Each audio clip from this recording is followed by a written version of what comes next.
Итак, мы переходим к нашему следующему слою. Это слой Application. В нем мы напишем нашу бизнес-логику, наши use cases. Мы будем использовать паттерн CQRS для написания бизнес-логики. Так что для этого нам необходимо установить некоторые библиотеки. В первую очередь это библиотека Mediator, и мы ее устанавливаем в наш проект Application. И забегая вперед, мы установим еще одну библиотеку. Это библиотека Fluent Validation. Она нам позволит писать наши валидаторы и регистрировать их через контейнер зависимостей. Давайте теперь создадим необходимые папки для нашего проекта. У нас здесь будет две основные папки. Первая папка — это Abstractions, и вторая папка — это Use Cases. Папка Abstractions будет содержать интерфейсы и некоторые абстракции. К этому мы вернемся позже, пока оставим ее пустой. Логика Use Cases у нас будет разбита на несколько папок. В папке Categories будет находиться бизнес-логика, которая связана с категориями. В папке Listings будет находиться бизнес-логика, которая связана с нашими листингами. И в папке Common мы поместим некий общий код, который будет пересекаться между двумя сущностями. Также нам необходимо написать некоторую конфигурацию для нашей библиотеки Fluent Validation и Mediator. Делать мы это будем в этом файле, то есть нахождение этих библиотек и их конфигурация полностью связана с нашим слоем Application. Давайте очень быстро добавим конфигурацию для нашего медиатора и библиотеки Fluent Validation. В первую очередь мы получим нашу текущую сборку, наш assembly. Теперь давайте напишем конфигурацию для библиотеки медиатор, для того, чтобы эта библиотека автоматически сканировала наш код и находила наши хендлеры.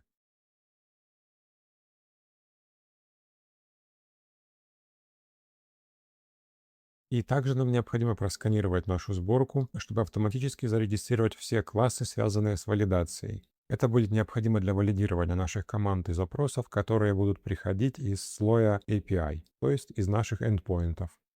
Предлагаю теперь перейти к написанию бизнес-логики и начать с чего-то самого простого. В папке Categories мы создадим две папки.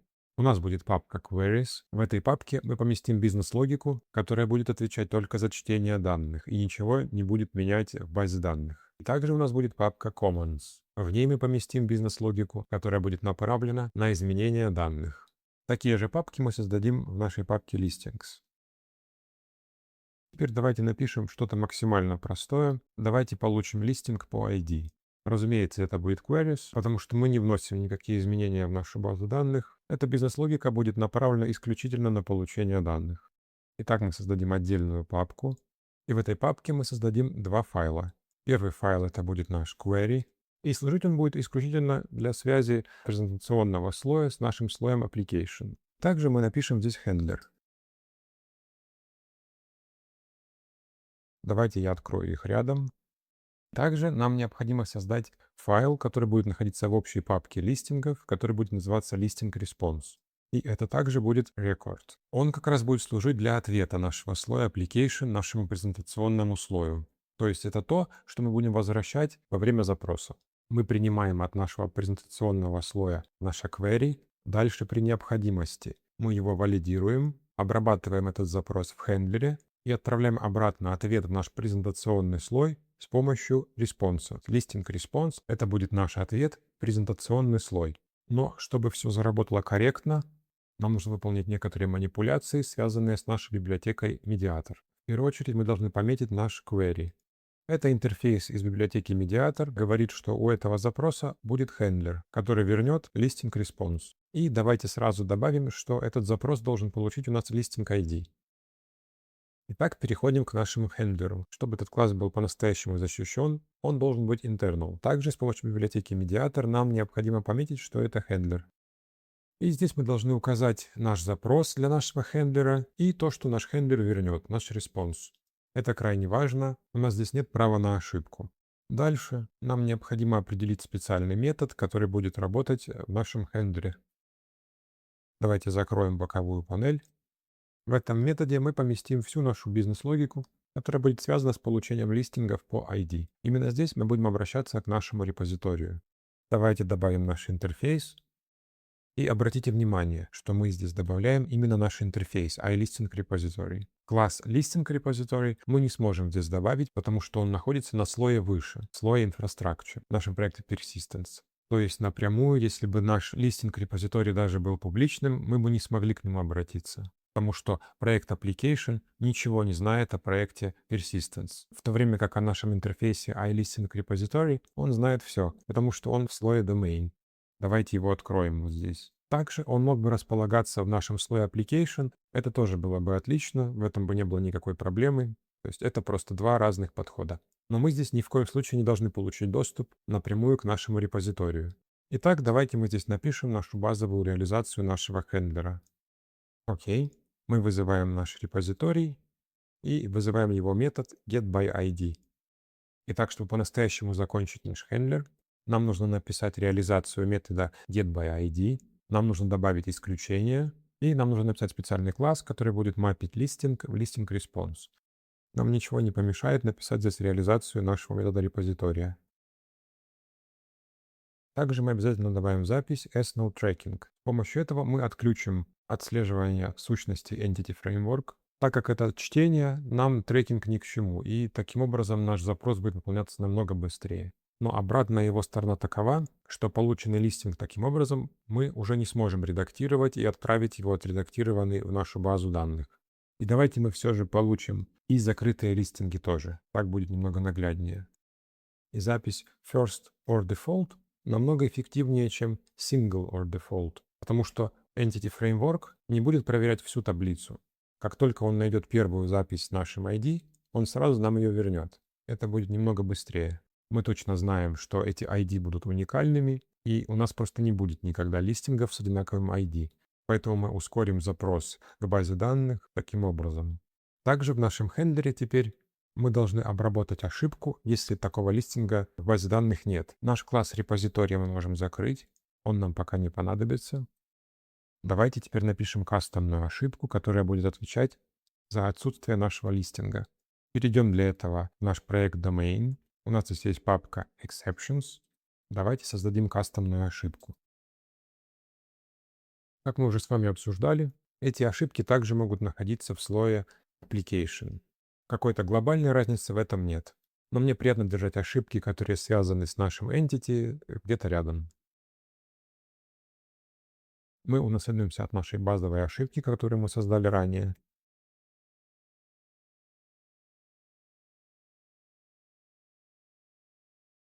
Как видите, она также находится в нашем проекте domain и наследуется от глобальной ошибки. Давайте теперь ее задействуем в нашем хендлере.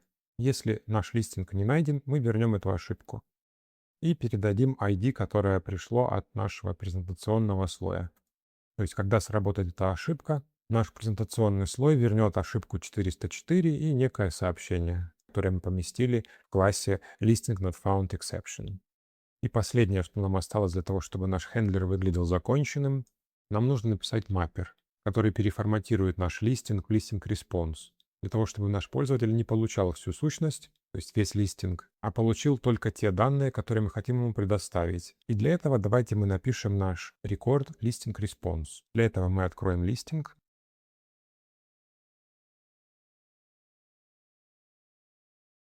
И опишем здесь объект, который мы хотим вернуть. Это точно будет ID. Это будет title, description. Пусть будет цена. Давайте также вернем статус, но он у нас будет уже строкой. И давайте вернем дату закрытия, если оно состоялось. Но ID категории мы возвращать не будем. Теперь мы можем закрыть наш листинг и написать маппер. Для этого можно использовать специальные библиотеки, но мне нравится наглядность, чтобы всегда можно было найти проблемное место, увидеть, где происходит ошибка. Это занимает немного больше времени во время разработки, но зато у нас нет никаких лишних зависимостей, у нас полная прозрачность, мы видим, как все происходит. Давайте создадим для этого класс папки listings.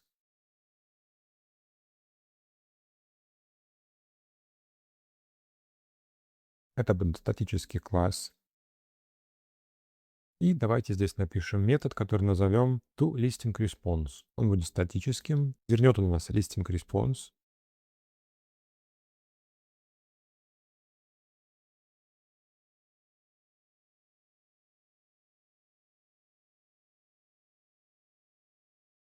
На этом все. Но разве что в хендлерах, связанных с командами, у нас еще появится валидация. Прежде чем мы напишем endpoint в нашем презентационном слое, я напишу еще один use case для возврата всех категорий. Давайте для этого закроем все лишнее и очень быстро напишем еще один use case.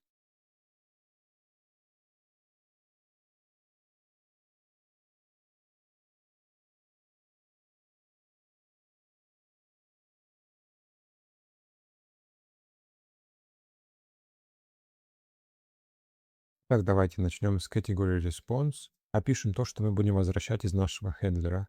Для этого мы откроем entity category. Это будет у нас record. Давайте вернем ID и давайте вернем имя. А вот description для наглядности возвращать не будем. Теперь давайте напишем mapper. Это будет статический класс и статический метод.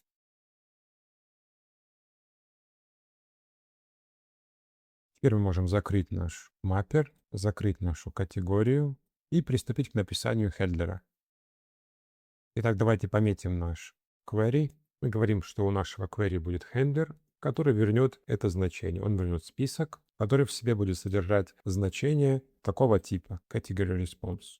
Наш record getAllQuery ничего не принимает. В этом нет ничего страшного. Это такая специфика библиотеки Mediator. Это абсолютно нормальный подход. Мы говорим библиотеке Mediator, что это handler. Говорим, что он получает query и возвращает список. Только здесь давайте поменяем на list. Теперь мы можем просто написать логику нашего хендлера. Мы точно будем кешировать наши категории, поэтому правильно будет вначале проверить, нет ли их в кэше. Но проект для кеширования мы напишем чуть-чуть позже, поэтому пока мы просто оставим вот такие вот заглушки. Также мы должны добавить здесь репозиторий и должны заимплементировать метод репозитория.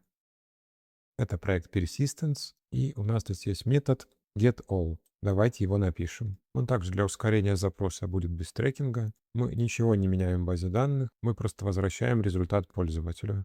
Давайте разве что их как-нибудь отсортируем. На этом все. Наш метод репозитория выглядит законченным. Давайте писать хендлер. Здесь мы проверим, нет ли нашего списка в кэше. Если его нет, мы делаем запрос к базе данных. Если он есть, мы возвращаем сразу список из кэша.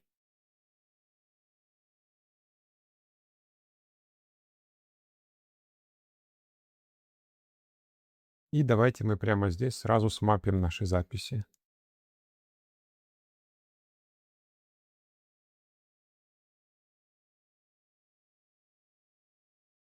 И здесь мы в будущем запишем их в кэш. И на этом этапе, мне кажется, правильным подходом будет написать презентационный слой для этой незначительной бизнес-логики. Так легче будет понять, как все работает, чтобы сразу понять логику всего запроса от пользователя и в последующем спокойно писать остальные use cases. Давайте все проверим, после сконфигурируем наш презентационный слой и напишем первые endpoints.